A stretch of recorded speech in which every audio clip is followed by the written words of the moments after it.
आरो बाब्या गाव पण असते एवढ्यावरनं. मला उलटी येतोय. हा आपण कुठे निघालोय बाळा? गाव आपण कुठे निघालोय? लांब जंगलात. लांब जंगलात. हा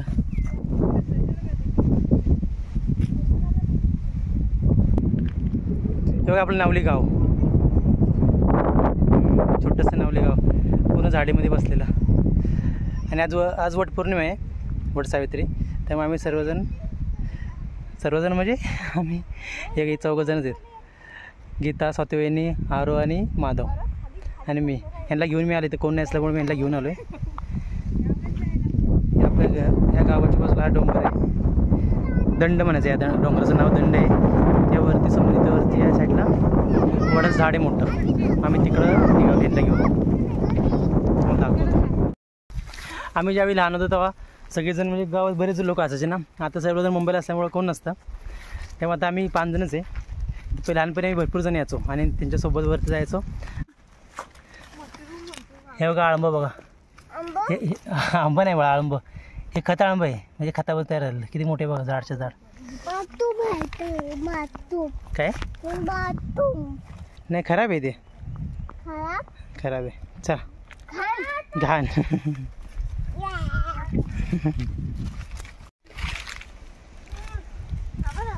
हे बघा अशा तऱ्हेने आपण वडा झाडापाशी पोचलोय. बघा इथं झाड आहे, वडाचं मोठं झाड आहे बघा. दगडाच्या बाजूने किती मोठे.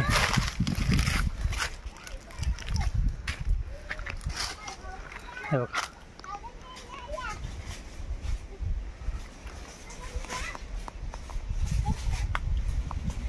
बघा ताटामध्ये काय काय आणलं आपण. फणसाचे गरे, जांभळ, करवंद, आंबा, सफरचंद, निवेद्याला पोळी, नैवेद्य पोळी आणि भात, आमटे, हळद कुंकू दिवा. ही फळं कशी गोळा केली सांगतो. सुरुवातीला सकाळी आंघोळ केली, बुद्धिपूजा वगैरे केली आणि नंतर पहिल्यांदा जांभळं गोळा करायला गेलो.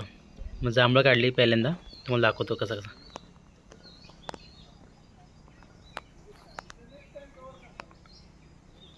हे जांभळं पूर्ण भरले जांभळाने. आपण जांभळं तोडूया. जांभळेत मस्त मोठे मोठी, खायला एकदम मस्त भारी. त्याच्यासोबत पिशव्या आणल्या, आता पिशवीमध्ये टाकतो जांभळं काढून.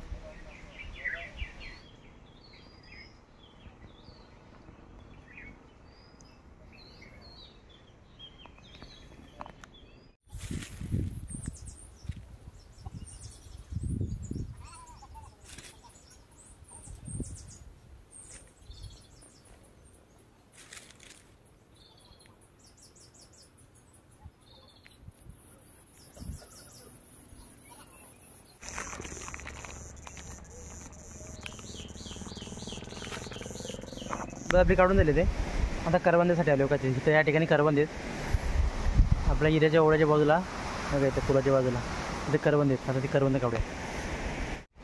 हे पान तोडले, या पानाचा द्रोण करायचा आणि द्रोणामध्ये ही करवंद टाकायची, गोळा करायची करवंद.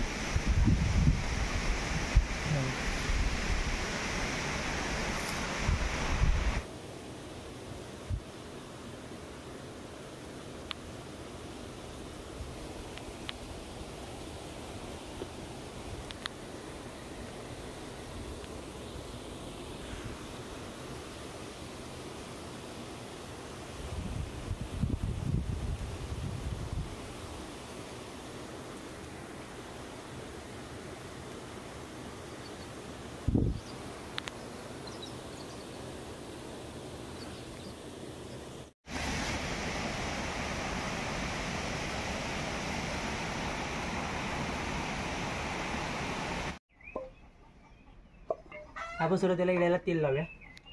गोड तेल लावलं ना त्याला असं चिक लागत नाही इळ्याला.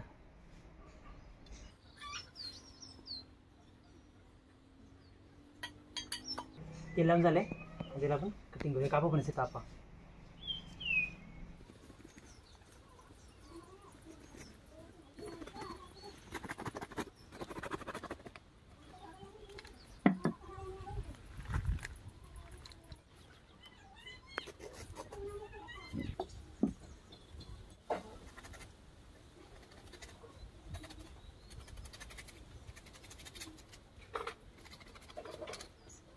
तू काय असं चांगलं बाजूला करायची त्या मधनाचा घरा काढायचा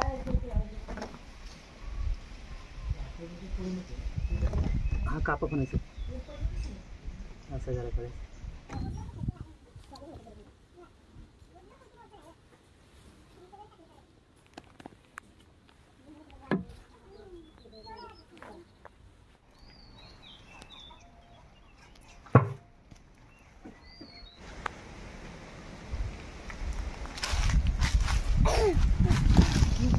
हे बघा ही गीता माझी बायको आणि या वहिनी येतात आणि हा माधव आणि ही आरू ह्या दोघीजणी वटपूजेसाठी इकडे वट आपल्या इथे वटाचं झाड ते पुजण्यासाठी इथं आलेत आणि गावात सध्या कोणच नाही आपल्या गावात हे दोघीजणी आहेत म्हणजे सगळे लोक मुंबईला असल्यामुळे कोण नाही गावाला आता ह्या दोघीजणी वडाची पूजा करतात तुम्हाला दाखवतो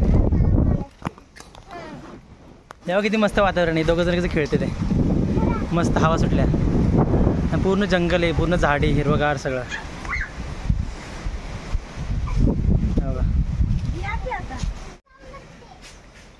आता पूजन चालू आहे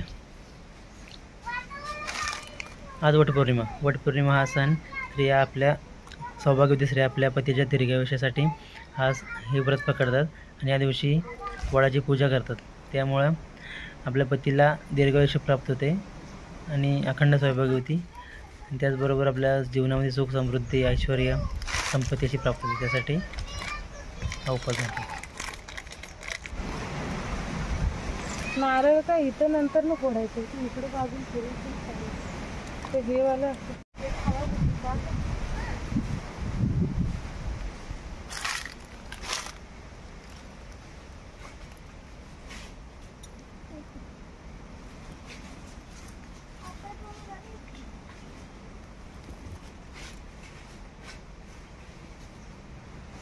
हे अडचणीत पाण्यात जाऊ नको आरू ते पण त्या झुल्या जा तिथल्या जा त्या जा त्या जा तेव्हा झुल्या त्या जा तिकडे जा आणि वडाला असा धागा बांधून त्याला 7 फेरे मारतात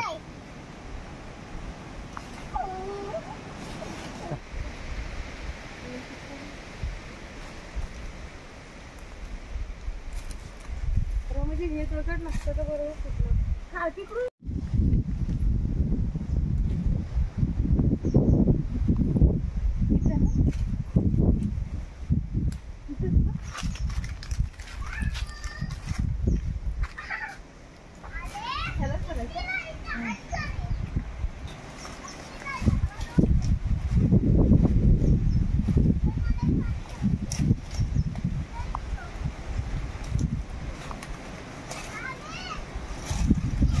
वडाला 7 फेऱ्या मारून झाल्यात आहे आता हे काय बांगड्या त्याच्यात घालायच्या आणि त्याला गाठ मारायची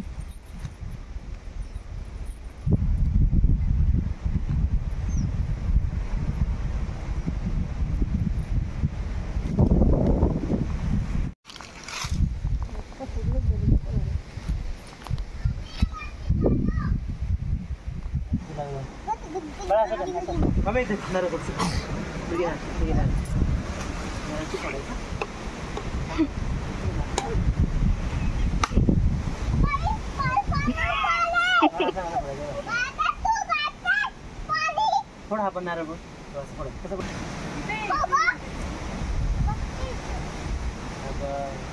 निघेल ना पाय पडशील पाय पडली दिसते नाही दिसते हां ती बघ नदी नागमोडी नदी वळणाची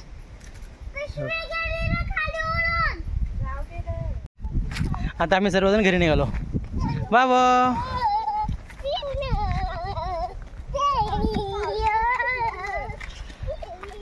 एकदम मस्त वातावरण आहे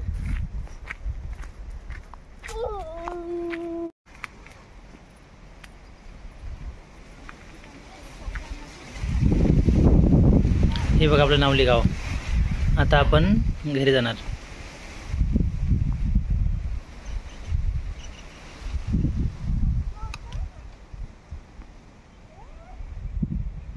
चला bye bye Aru bye bye कर bye bye Madhav bye bye कर बाय बाय कर की बाय बाय